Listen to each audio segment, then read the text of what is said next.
Lecture 10, International Markets. Economics is an evolving discipline, and there are many issues upon which economists disagree, so it's notable when any assertion is met with universal acceptance. The principle that voluntary trade creates wealth is one of those assertions.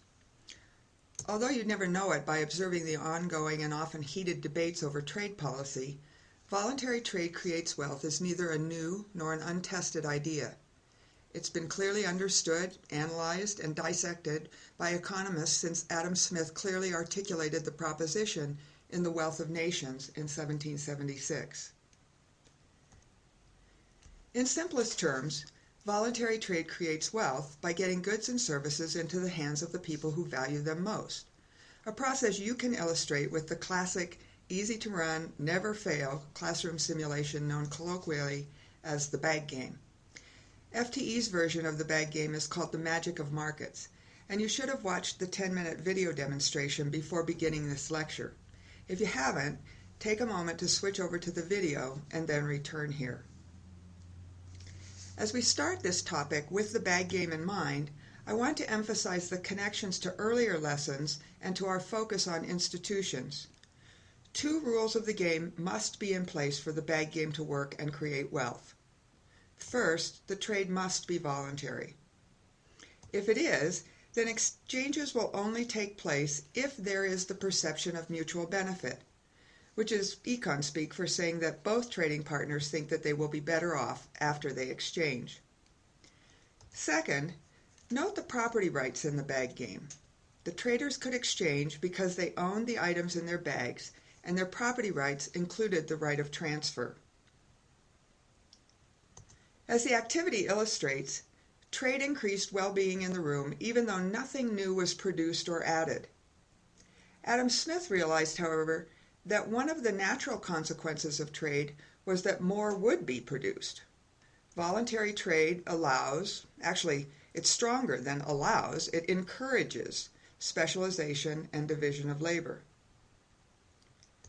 Division of production tasks into component parts lowers production costs and increases output, a process that Smith illustrated through his famous example of the pin maker, which you'll read in the lesson materials after this lecture. As a worker's task narrows, he gains from not having to switch between tasks, but also from experience that improves his efficiency in his specialty, which increases production even more. Smith also realized that bigger markets were better, or to put it in his terms, specialization and division of labor are limited by the extent of the market. Translation: the more people you have to trade with, the better. You could even see that result in the very small classroom market created in the simulation, and common sense says it must apply to the larger world too. So, why don't we trade with everybody, that is? That's really the question, isn't it? If economists agree that trade creates wealth and more trade creates more wealth, why don't we trade with anyone and everyone? And why do media personalities rant and protesters disrupt trade meetings? Let's start looking for answers by considering a common bumper sticker and campaign slogan, Buy America. Sure, it's emotionally packed, but if you can get past the lump in your throat, it's easy to illustrate the general illogic of that proposition. So imagine this conversation. Buy American? Why should we do that? Answer: well, because if we buy American goods, then more American workers have jobs. Okay, so I live in Colorado, and we have a program here called ABC, Always Buy Colorado. So that must be a good thing too, because it keeps jobs in Colorado, right? Right, I guess. So since I actually live in Denver, I should start my own ABD, Always Buy Denver, a campaign to help out Denver workers, right? You can see where we're going with this. From Always Buy Denver to Always Buy my neighborhood to Always Buy my street to make it all by myself. And then we're right back to Laura Ingalls Wilder and Little House on the Prairie. And we don't want to be Laura Ingalls Wilder and live in the Little House on the Prairie. It might sound romantic, but if you read the whole series of books, You'll remember that the Wilders jumped at the chance to move closer to town and be part of a bigger trading community. So, both the logic and the evidence tell us that specialization and division of labor, which are made possible by trade, grow the economic pie. And growing the economic pie was where we started way back in the first lesson of EOFT Part 1. And yet, while none of us, with a few off-the-grid exceptions, want to be self-sufficient as individuals, and while we're willing to transfer that logic to accept unencumbered trade between cities and states, we seem to hit a mental barrier at our national boundaries. We just kind of have a feeling that being self-sufficient as a nation is somehow desirable. So let's go back and begin at the beginning with our economic reasoning propositions to figure out whether it is desirable. So proposition 1, people choose. Okay, right away we run into one of the big misconceptions about trade. Cities, states, nations, governments, whatever, don't trade. People do. People make choices to exchange based on their perceptions of the costs and benefits of doing so. Countries and nations set trade policies that constrain or enable the trades of their citizens, but the countries themselves don't trade. And it turns out that it doesn't matter where the trading partners are. The decisions made by the people engaged in international trade are not fundamentally different from the decisions made by people trading with someone on the next block in another city or from another state. If people are trading voluntarily, it's because both parties to the exchange perceive that they will be better off. Okay, then the next economic reasoning step is proposition number 2, which tells us that people's choices, including their trade choices, have opportunity costs. And we know that because we're self-interested, rational economic beings, we try to keep our opportunity costs as low as possible. When we apply this economic reasoning tool to voluntary trade, it prompts us to ask the question, how do we know what to specialize and trade in so that we can keep our opportunity costs low? Like the question of whether we should trade or be self-sufficient, this isn't a new question. The classical economists of the 18th century, most notably David Ricardo, wrestled with how we determine who should specialize in what in order to get the most benefit from trade. And thanks to David Ricardo, we have both a clear guideline for answering that question, the principle of comparative advantage, and one of the most difficult, counterintuitive concepts to teach. The principle of comparative advantage says that people should specialize in producing that product for which they have the lowest opportunity cost. Now that seems simple enough until we throw in the kicker. The production for which you have the lowest opportunity cost isn't necessarily the production you do best. Best, in fact, doesn't have anything to do with it. Here's how it works. First, note that comparative advantage has no meaning if you don't have a trading partner. Sure, you can figure out the opportunity cost of 2 alternative things you could produce, but then what? If you want them both, you can't specialize in one or the other. You have to have someone to trade with. So here's Zach the garbage man. In a given time period, Zach can empty 100 trash cans into the truck, or he can drive the truck 10 miles. We can easily figure out Zach's opportunity cost for each task. If he empties 100 trash cans, he gives up 10 miles of driving. So the opportunity cost of emptying one trash can is 10 divided by 100, or 1/10 of a mile of driving. If, on the other hand, he drives 10 miles, he gives up emptying 100 trash cans. So the opportunity cost of driving 1 mile is 100 divided by 10, or 10 trash cans. Okay, so what do we know now about what Zach should specialize in? Hello, remember? Nothing, because we don't have anything to compare it to. But here's Zeke. He can empty 50 trash cans in a day, or he can drive the trash truck 7.5 miles. Zeke, as you can see, used to be a carpenter, and he just got his commercial license, so he's still working on that backing up the truck stuff. All right, so let's do some calculations for Zeke. The opportunity cost for him to dump one trash can is 7.5 divided by 50, or 0.15 miles of driving. The opportunity cost for Zeke to drive 1 mile is 50 divided by 7.5, or 6 2/3 trash cans. Now we've got something to compare, so we can figure out how they should specialize. Zach's opportunity cost for each mile of driving is 10 trash cans, while Zeke's is only 6 2/3 trash cans. Zach's opportunity cost for emptying one trash can is 1/10 of a mile of driving, but Zeke's is 0.15 miles of driving. So our opportunity cost analysis says Zach should drive and Zeke should empty the cans into the truck. The math's clear, but where people get hung up is thinking that they'd be better off without trade. Because after all, look at Zach. I mean, he does both tasks better.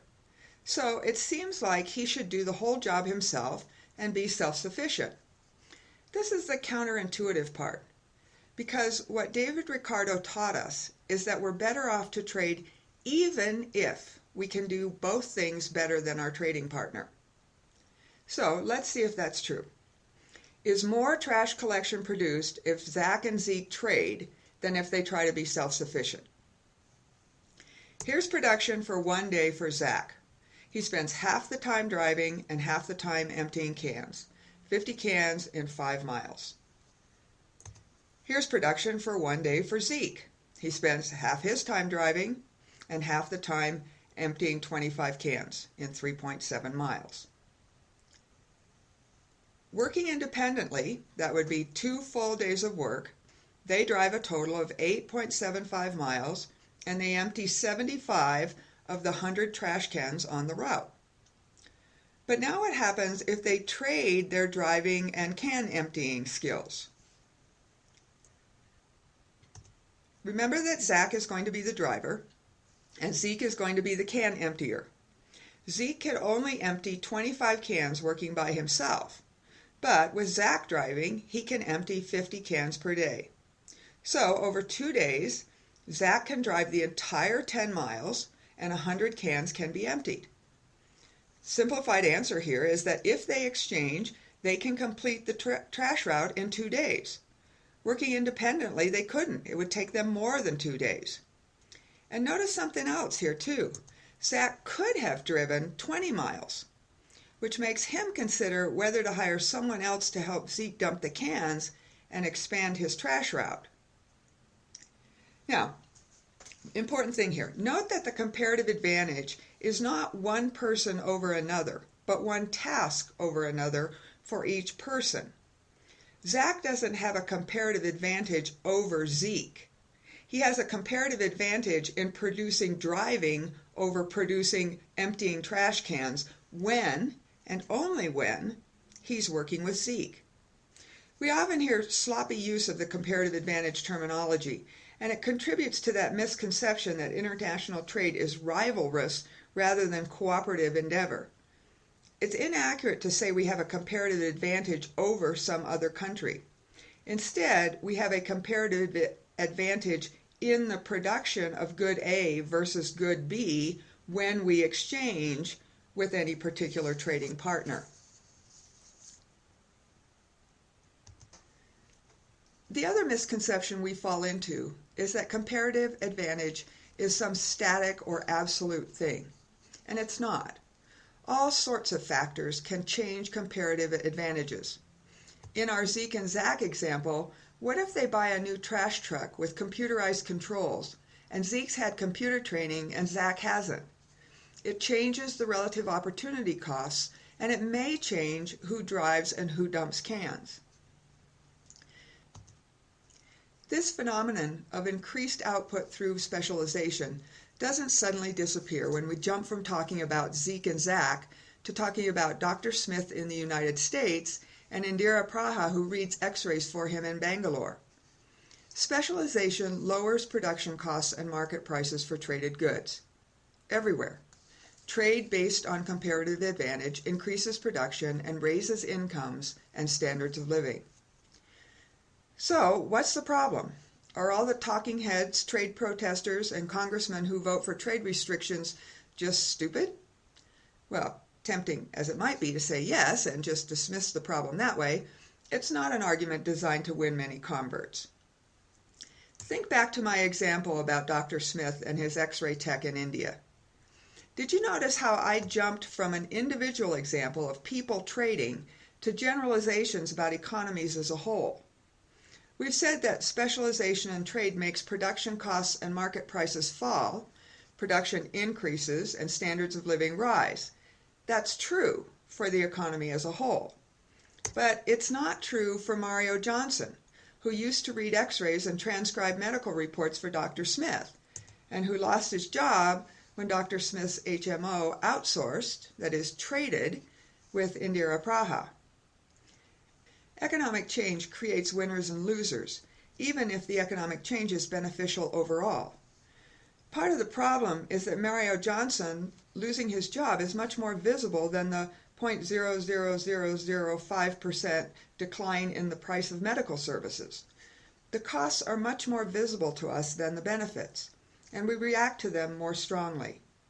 It doesn't do a lot of good to tell Mario to just relax because there's never been a time in history when the number of jobs has shrunk. Number of jobs is always growing, and it grows faster through trade as the economy grows. Good to know, but not a lot of help to all the Mario Johnsons who right now don't have jobs. And truth to tell, I don't think this is one of those things where educating people so that they understand the benefits of trade based on comparative advantage is going to make them stop and say, oh, okay then, I understand why I lost my job. That's all right. The reality is they may have to find or create for themselves a new comparative advantage, and that's not an easy process. Also, remember Lesson 8 where we talked about incentives in government? It would probably be naive of us to think that educating politicians about the benefits of trade would keep them from voting for trade restrictions. We have to be aware of those issues, but they don't change what the evidence tells us. Trade creates wealth, and nations with freer trade create wealth faster. If we want to help people hurt by economic change, we have to be careful not to destroy the engine of growth in the process. An interesting addendum to this argument is the case of China. The explosion of economic growth that followed the opening of Chinese markets and trade in the late 20th century tells us that trade can provide benefits to poor populations even as they continue to live under repressive regimes, and that's pretty impressive. Where are we in the United States? Well, despite persistent agricultural subsidies, U.S. international trade is relatively free, and while certainly not without problems, it continues to be a source of economic growth and rising living standards. Now, earlier we asserted that international markets and international trade are fundamentally the same as domestic markets and domestic trade. And having established the basis for that claim, let's move on to look at some of the differences, because there are differences. One of the most important, in both magnitude and type, is the transaction costs of exchange across national borders. The logistics of transportation, transfer, warehousing, border inspections, and verifications of compliance with trade agreements or health and environmental policies all add to the costs of exchange. While the exchanges obviously wouldn't continue at the higher transaction cost were the benefits not greater, it's nonetheless true that reducing those costs would increase the benefits of trade.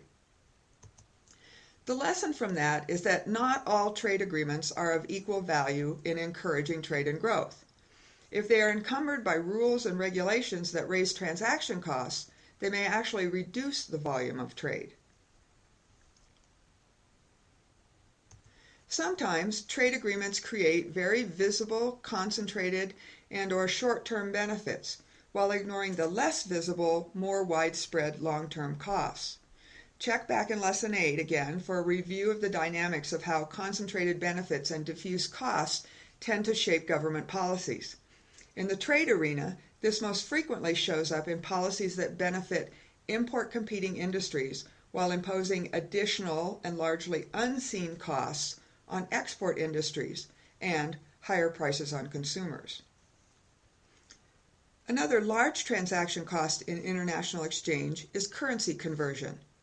Exchange rates in currency markets reflect the relative purchasing powers of national currencies and the international demand and supply of those currencies.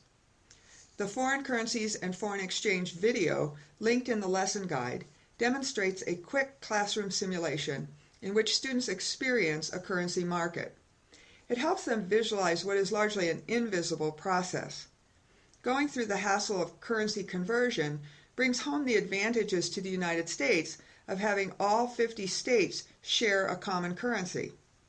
If you're a history teacher, you'll remember that currency and trade problems led to the Annapolis Convention of 1786 and eventually to the Constitution creating a national currency. In a modern example, one of the purposes of the European Monetary Union is to lower exchange costs through a common currency. Now, we should also mention that there are costs to having a common currency, costs that seem negligible to the United States but plague the European Union, including the cost of loss of control over banking and, very importantly, over their monetary policy. But, so far at least, they've not proven to outweigh the benefits. In the last part of this lecture, we'll look at two features of international trade that, for want of a better term, I'm going to call mechanics. International exchange rates and the balance of trade are frequent features of media reporting, and discussion would definitely benefit from more precise use of terms and better knowledge of the processes. First, let's look briefly at the strong dollar, weak dollar comparison, and then we'll turn to balance of payments accounting. How much is a dollar, or any currency, worth in international trade? Currency exchange rates emerge from international currency markets, and the rates rise and fall with changes in the supply of and demand for any particular currency. When you exchange money, you are essentially using your currency to buy the currency of the country you're visiting or ordering products from, and the price you pay rises and falls with changes in supply and demand, just like in the market for blue jeans or gasoline or soda. If, for example, there's a growing supply of American dollars and not many demanders, those demanders of American dollars will pay a lower price. They'll give up relatively less of their currency to purchase the American currency. Just as in the market for products, if the demand for American dollars increases and the supply stays the same, the demanders can expect to pay more of their currency to get American dollars. Now, the convention in international trade is that exchanges are made in the currency of the seller. So, an American importer of French wine pays for the wine in euros, which means that he first has to purchase the euros. The exchange rate will determine just how much French wine his American dollars will be worth. So, let's say that the price of this bottle of wine is 100 euros. If the importer can buy a euro for 50 cents, he'll pay $50 for the bottle of wine. But if he has to pay $2 to purchase a euro, the 100 euro bottle of wine will cost him $200.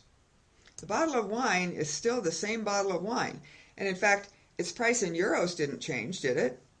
But the change in the value of the dollar means that the cost to the importer has changed.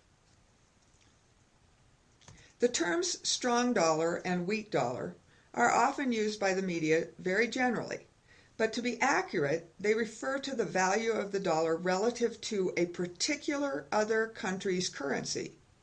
In the news you might hear, the dollar is stronger today than a year ago, but the term is precisely used only with reference to another currency, so it should be the dollar strengthened against the euro this month. While it's not uncommon that a currency will be weak or strong against many other currencies, it is possible for it to be strong in comparison to one currency and weak in comparison to another. So we need to be specific about what the other currency is. A strong dollar can command a large amount of another country's currency in the international exchange, and a weak dollar can command only a smaller amount. Now, notice in our example that a weaker dollar also means a stronger euro. Okay, that's not so confusing. The confusion arises when we try to equate strong with good and weak with bad, because the answer to the question of are we better off with a strong dollar or a weak dollar is it depends on your role in the market. So let's start first with vacation travelers to Europe. Do they want a strong dollar or a weak dollar against the euro? Travelers will be using the money of the country they're traveling to, so they need euros. Think what a strong dollar means. A relatively big pile of euros for a relatively small number of dollars. Good for the traveler or bad for the traveler? Right, it's good. Another way a traveler might say it is that her money goes a long way. So, we got one vote for a strong dollar. What about exporters? An American insurance company selling policies in Europe, a corporate farm, or a company training mechanics in Saudi oil fields. Do they want a strong dollar or a weak dollar? First question, is the exporter the one who has to go to the currency market? No.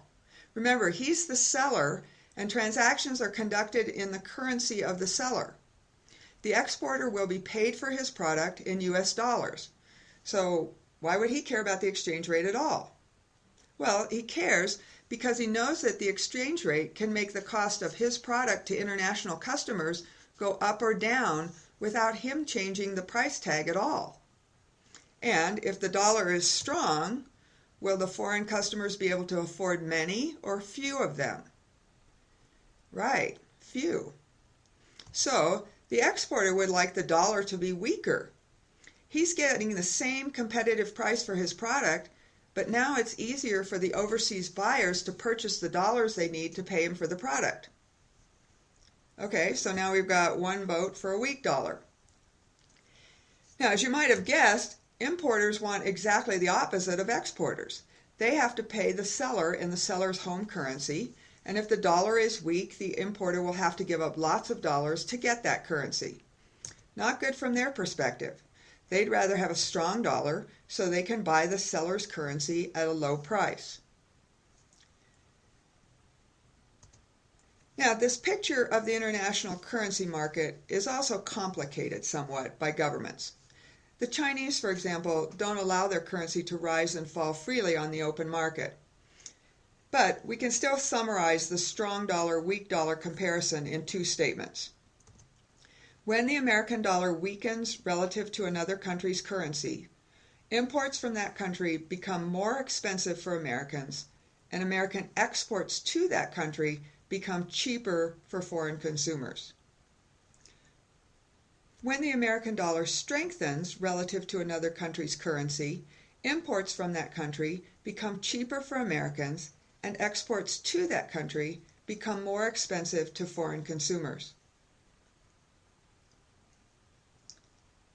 Okay, so the second mechanical feature of international trade that we want to look at is the infamous, constantly talked about balance of trade. And perhaps the most important and least understood feature of the balance of trade is that it always balances. Yes, really, always. It's an accounting procedure, and it must always balance. The confusion surrounding this point and much of the hysteria about trade deficits arises because we forget or don't know that the balance of payments measures both goods and services, which we call the current account, and financial flows, which is called the capital account. It works like this. This is Pierre, a French baker extraordinaire. On the last day of your once-in-a-lifetime trip to Gay Paris, you took a quick side trip to the Tour Eiffel for one last photo before heading to the airport. As you ran back to your waiting taxi, you passed Pierre's little patisserie and popped in for one last loaf of wonderful French bread. Oh, but alas, you spent all your euros yesterday, knowing you were leaving this morning. Fortunément, Pierre's dear chérie accepted his marriage proposal last night, and he is feeling most generous this morning. So he takes your US dollars, kisses you on both cheeks, and sends you off to your taxi with your arms full of warm bread. Now, what about your American dollars? Can Pierre take his chérie to their favorite bistro on the banks of the Seine? Mais non. That bistro does not accept American dollars. He needs euros. What can he buy with American dollars? Well, American things. But other than a used computer being hawked on the sidewalk by an American college student without enough money to get home, there's not a lot of stuff for sale in American dollars in Paris. Now, Pierre could save the money to take his dear chérie on a honeymoon in America. That way the dollars would come back to the US where they could be spent, but chérie really has her heart set on Italy. So the third and more likely option is that instead of buying goods and services, Pierre could buy US capital and financial assets like stocks, bonds, or even physical assets like buildings that will stay in the United States. Now, remember that my example is very simplified. It's much more likely that Pierre takes the dollars to the bank and purchases euros with them and goes merrily on his way.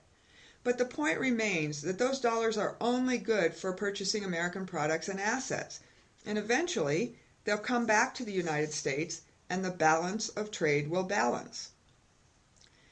The current account purchase you made in Paris will be balanced by someone else making either a current account or a capital account purchase in the United States. Now remember again, the capital account is made up of investments, physical and financial assets. And keep in mind that American assets are very desirable holdings. The American government is strong and it's never defaulted on its debts. So buying treasury bills, bonds, and notes is a pretty safe investment. The American economy is strong.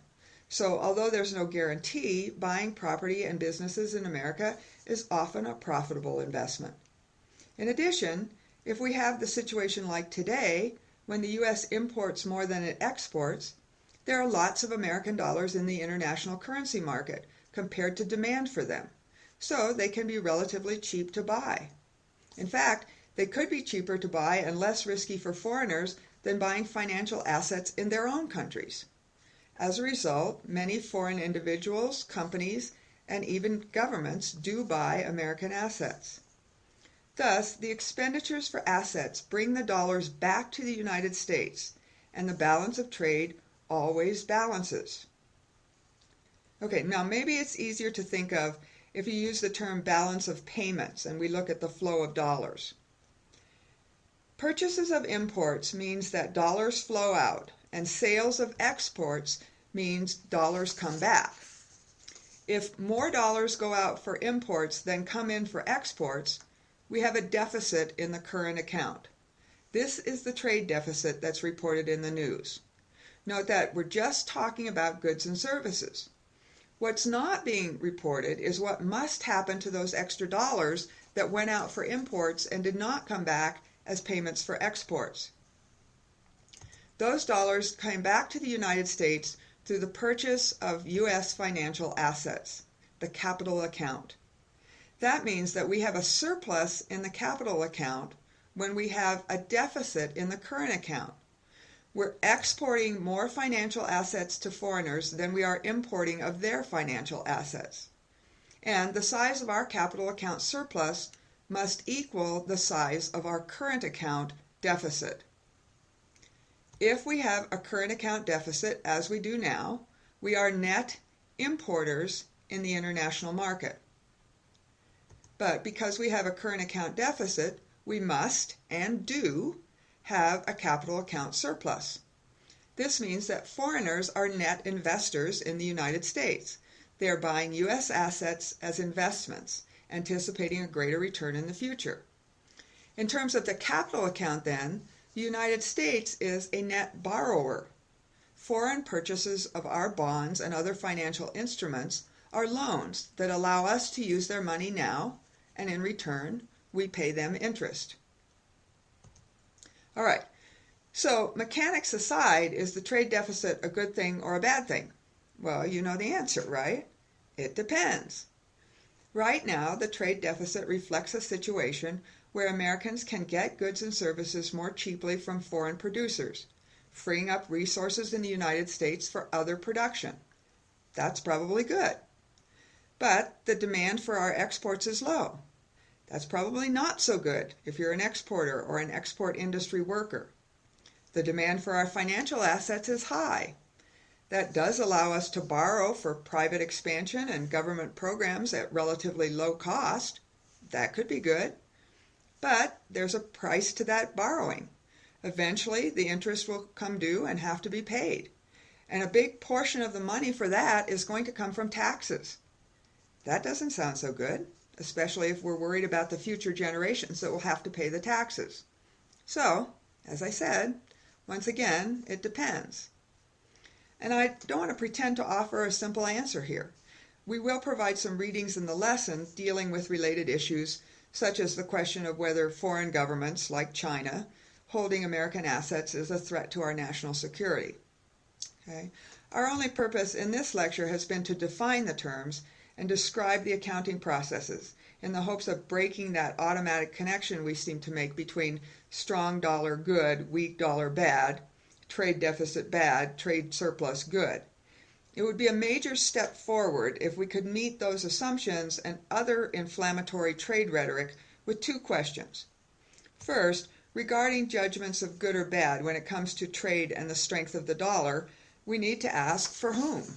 And second, keeping in mind the consensus that trade creates wealth, we need to ask whether the trade policies being discussed support or inhibit the dynamic of exchange-based specialization and division of labor that we now know generates economic growth and rising standards of living. Fittingly then, we'll end this lecture and this course, EOFT Part 2, where we started in Part 1. People choose, and institutional rules of the game create incentives that shape choices. Social phenomena, like the wealth and poverty of nations, emerge from those individual choices. Improvements in standard of living come from economic growth and voluntary exchange between people within nations and in different nations facilitates the specialization and division of labor that grows the economic pie. As we sum up then, we can make the following generalizations about international markets. Domestic and international trade are fundamentally the same. People choose to trade because they perceive that they will be better off, regardless of where their trading partner happens to live. Trade encourages specialization and division of labor, which lowers costs and increases output. Trade allows people to specialize in their lowest opportunity cost production. So, trading relationships based on comparative advantage increase specialization, productivity, and economic growth. The value of a currency in an international exchange emerges from the interaction of suppliers and demanders in currency markets. Changes in the value of currency affect the flow of trade. The trade balance, or balance of payments, is an accounting mechanism providing information about the offsetting flows of goods and services, called the current account, and financial assets, called the capital account. It always balances. Summary then, we're back where we started. Voluntary trade creates wealth.